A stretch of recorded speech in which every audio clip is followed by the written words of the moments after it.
ఆ మసాలా వాసనే రుచి ఎంత బావుంటుందో చెప్తుంది. కాకపోతే రామరాజు వంకాయ తినడు. రామరాజుకి ఏది ఇష్టమో చెప్పండి అత్తయ్య, అది కూడా చేస్తాను. ఆలు ఫ్రై అయితే చాలా బాగా తింటాడు. అవునా? సరే అత్తయ్య, చేస్తాను.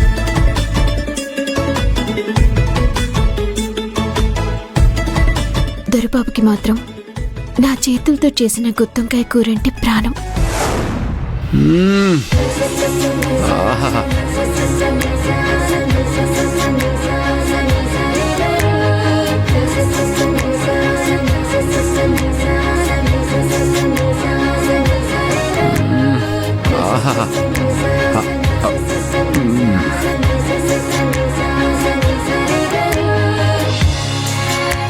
ఎందుకు దొరబాబు భోజనం వడ్డించేంత వరకు ఆగలేకపోతున్నారు?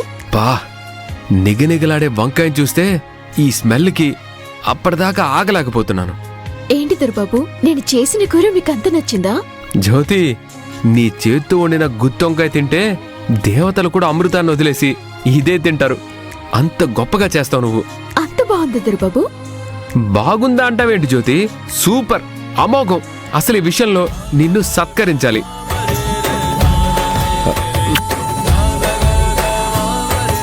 సత్కరించాలని చెప్పి ఏంటి దొరబాబు ఈ చిలిపి పనులు?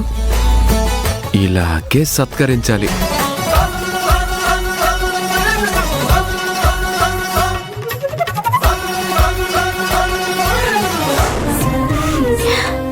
చాలా రోజుల తర్వాత దొరబాబుకి నా చేతి వంట తినిపించటం నాకు చాలా హ్యాపీగా ఉంది. ఏం ఆలోచిస్తున్నావు వర్ష?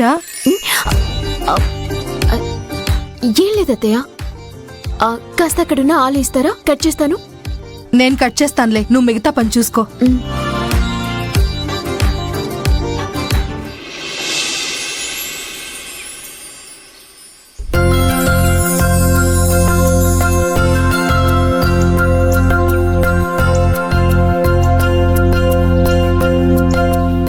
రేపు పొలంలో మందు చల్లించండి, కలుపంతా తీసేయించండి.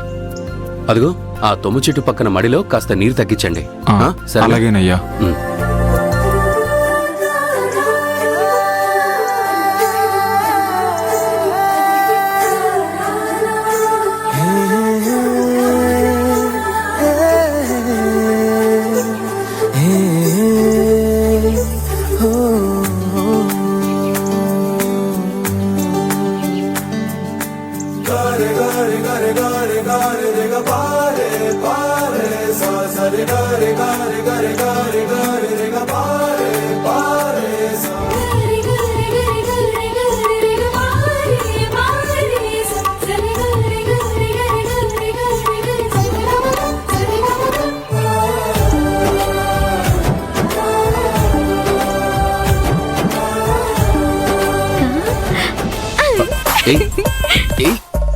ఎవరు? అరే వదులు, ఎవరు? అరే ఎవరు? అరే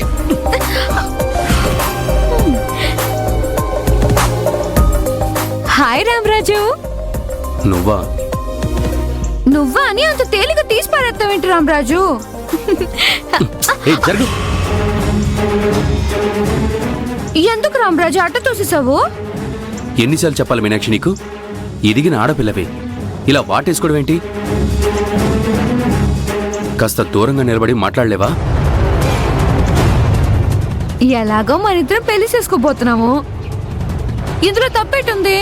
నేను పెళ్లి చేసుకుంటానని నేను నీతో చెప్పానా? నన్ను ప్రేమించాను కదా. నువ్వు ప్రేమిస్తే సరిపోతుందా? నాకిష్టం ఉండాల్సిన పని లేదా? నన్ను ప్రేమించాను, మా అమ్మ పెళ్లికి ఒప్పుకుంది, అందుకని నువ్వు కూడా నా మీద ఇంకా ఇంకా ఇష్టం పెంచుకో. మీ అమ్మ ఒప్పేసుకుంటే సరిపోతుందా? నేను ఒప్పుకోవాల్సిన అవసరం లేదా? ఒప్పేసుకోవయ్యా మగడా. ఇదే వద్దంటున్నాను. నాకేడు తక్కువ? చూడు ఎంత అందంగా ఉన్నాను. నిన్ను గుండెల్లో ఎట్టుకొని చూసుకుంటాను. ఇంకేటి కావాలి నీకు? ఆపుతావా? సర్లే, మన మంచిని సరసాలు ఎప్పుడు ఉన్నవే గాని రా, ఇలా వచ్చి కూకో. రా కూకో.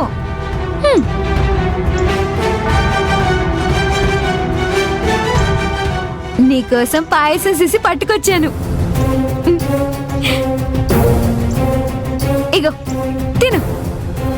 ఆ.